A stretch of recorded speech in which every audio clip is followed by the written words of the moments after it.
Hi. Diabetes இருக்கவங்களுக்கு கால் நரம்பு பாதிச்சிருச்சு, அதாவது பெரிஃபரல் நியூரோபதி சிம்டம்ஸ் ஆரம்பிச்சிருச்சுன்னா அதோட சிக்னிஃபிகன்ஸ் என்னன்னு பார்க்கலாம் வாங்க.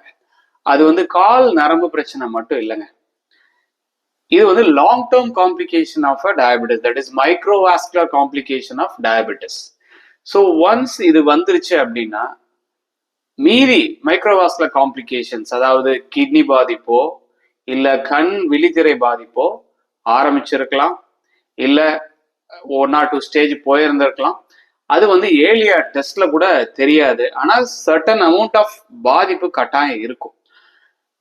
ஸோ ஒரு காம்ப்ளிகேஷன் வருதுனாலே நம்ம அதை மட்டும் வைத்தியம் பார்க்காம சுகர் கண்ட்ரோல்ல டார்கெட்ல ஸ்ட்ரிக்டா வச்சுட்டு கூட மைக்ரோ சர்க்குலேஷனை பாதிக்கிற மற்ற பிரச்சனைகளான பிளட் ப்ரெஷர், கொலஸ்ட்ரால், இதையும் நீங்க டார்கெட்ல வச்சுக்கணும்.